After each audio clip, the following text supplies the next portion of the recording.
So I've just chopped up the old engine cover off this bike. That's a spare one I've got sitting there. It used to look like that, except not quite in that condition. So I've cut these out of it, stripped the paint off. On the old forks they were fitted with these reflectors which look quite ordinary, so the option is to leave it bare like that or to stick these guys in there. Now I've seen that done a lot before. Guys use the decal stickers off the panniers from BMWs which happen to fit perfectly like that in there.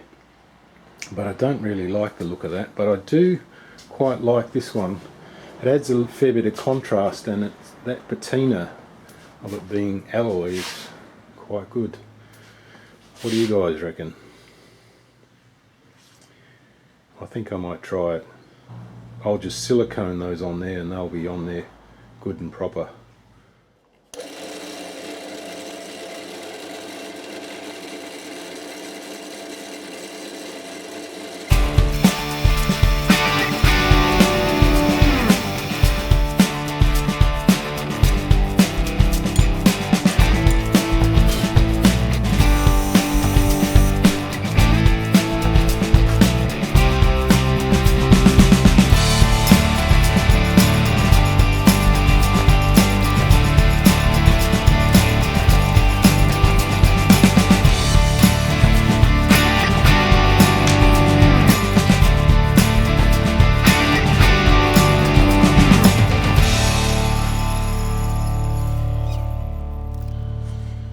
Okay, that looks a lot better now with these countersunk, and no clearance problems there now with the pedal.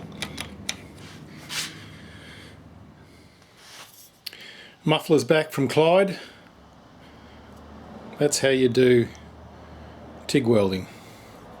Thanks, Clyde.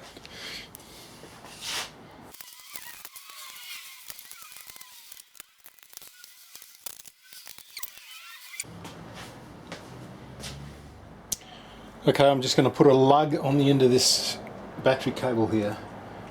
First of all, I'm going to cut it to the length I want.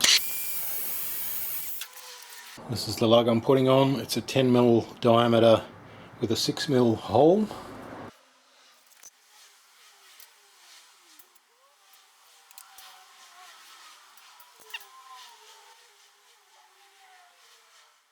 Trying to get every single wire in the lug. Now, this is the way I do it.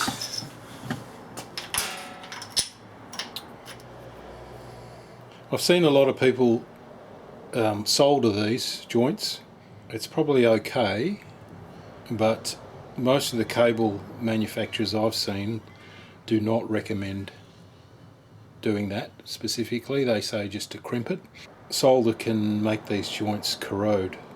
It may take some time, but I think in the long run you're much better crimping it. I don't have a crimp tool. What I'm going to do is just squeeze this pretty hard in the vise. There's no way that's going to pull out, but just to be extra certain, I'm going to just drive a punch in there.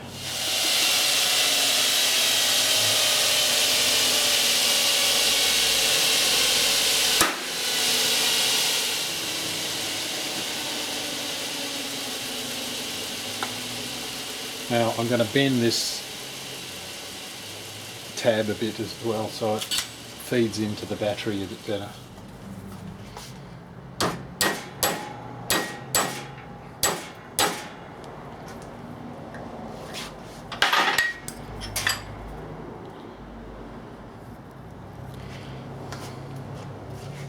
I've forgotten to put the red shrink wrap like I did on this end.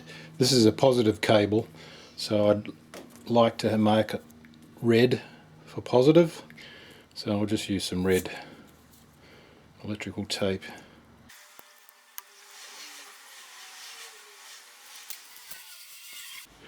Just fitting the ignition switch into the top cover of the engine. I'll just drill the hole in there. These wires attached, ready to go. Just doing the heat shrink. So in here I've got the wires to the ignition coming down through that D grommet through here. I'll have a disconnect point. That's the positive cable from the battery, the new cable I've put in, and there is the negative from the battery. Just got it coming down here and connecting into that bolt there.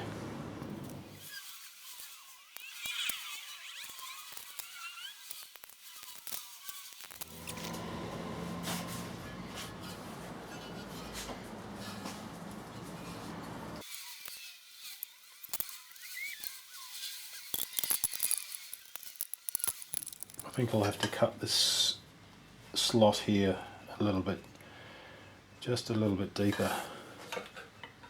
With those two wires in there, I'm having trouble pushing it far enough forward.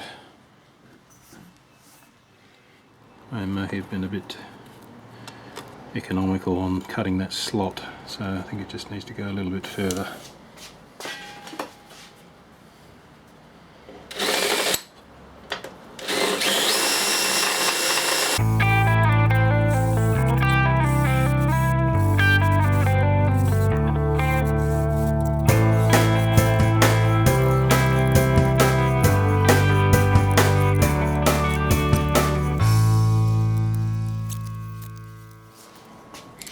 Now I've also made this key look a little better by adding on these two little bar end caps. So just goes in there like that. I think that looks alright. Something a bit different. Well, let's all go here. These grips have just arrived and I've whacked them on. I really quite like those. Quite like the look of that. I think I'm going to cut the end of the bar off a little bit. There's plenty of room to make this a bit shorter. Bar end mirrors still have to go on there. And the other thing that's arrived are the brake lines. I've got this one in just roughly at the moment and it fits very nicely. I just got to do some cable ties. It runs back here to that brake caliper.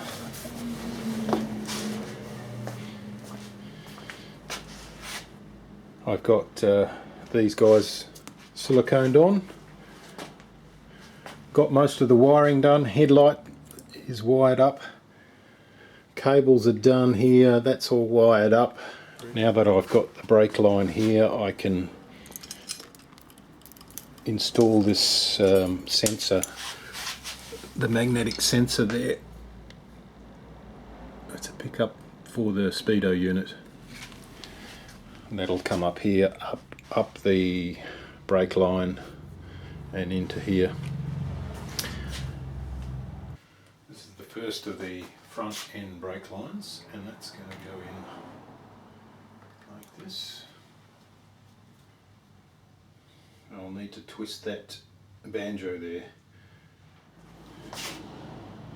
The way you twist these is you grip them either in a vise or a pair of multi-grips and then put a round screwdriver or whatever through there and you can twist these.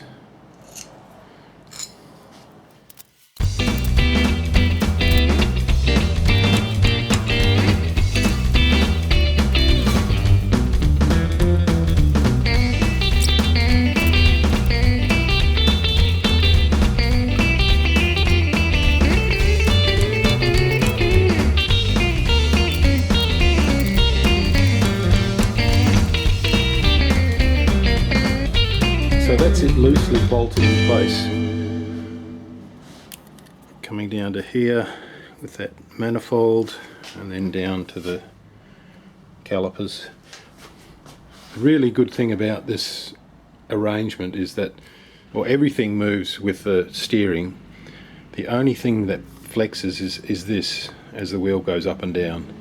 There's no pull or anything on this up to the master cylinder.